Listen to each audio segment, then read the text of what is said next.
foram, na verdade, 39 presos políticos da Palestina que foram libertados, assim como israelenses que estavam em poder do Hamas, né? O que é interessante é que você percebe que são adolescentes, crianças saindo, né? E mulheres. E aí as pessoas se dão conta de que você tinha jovens presos, né? Por qual crime? Porque jogaram uma pedra, tal, aquela coisa toda. Então, revelador, né? Que você tinha tantas crianças, adolescentes e mulheres como presos políticos. Eu acho que isso foi uma dura verdade que as pessoas acabaram de descobrir, né? Sobre as que não acompanham de perto sobre a questão lá de Israel, sionismo, etc. Diga, Joaquim.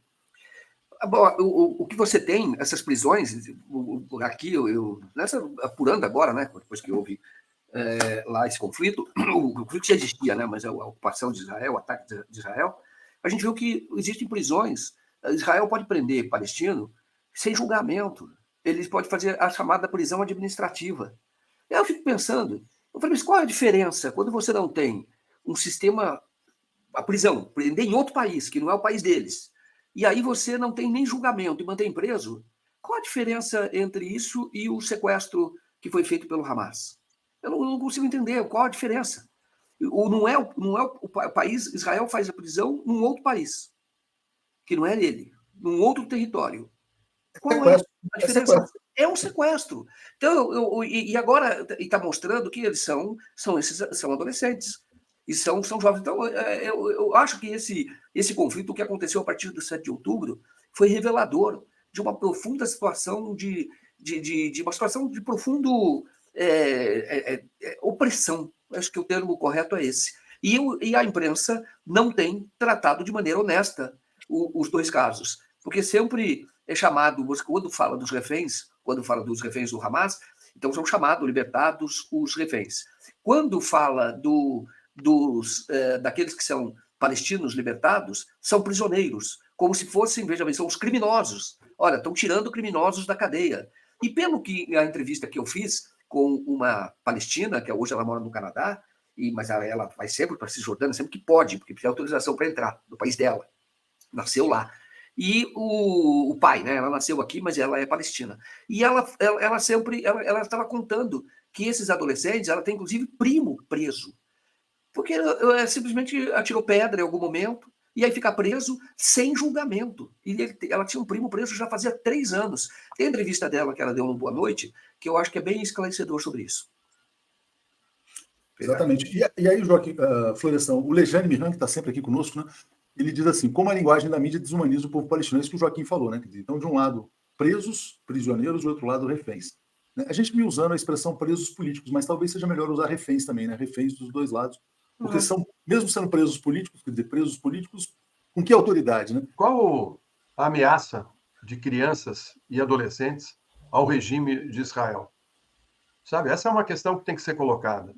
Quando eu vi crianças e jovens que estão presas há mais de 5, 8 anos, né? Vi uma moça que foi presa aos 15 anos de idade, né? E foi solta agora, reencontrando com a mãe, né? Em Gaza.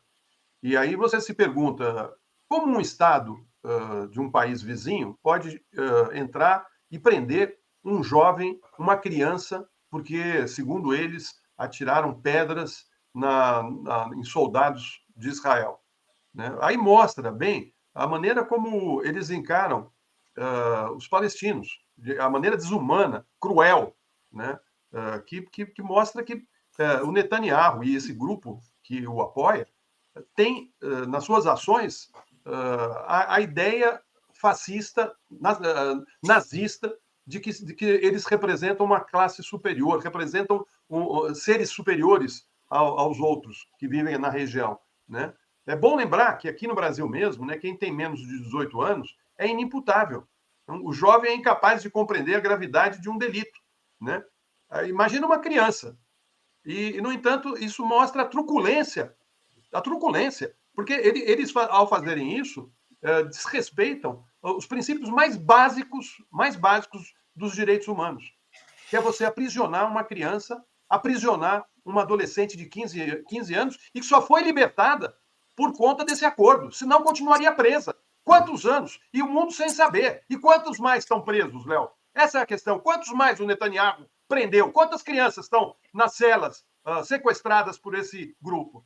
Olha, é revoltante. Eu, quando vi essas imagens, eu fiquei revoltado, sabe? Porque não é uma coisa que ocorreu por conta daquela ação do Hamas, mas que já é anterior. Isso aí mostra que eles agiam em Gaza como se fosse um presídio e faziam ali o que queriam sem prestar contas a ninguém.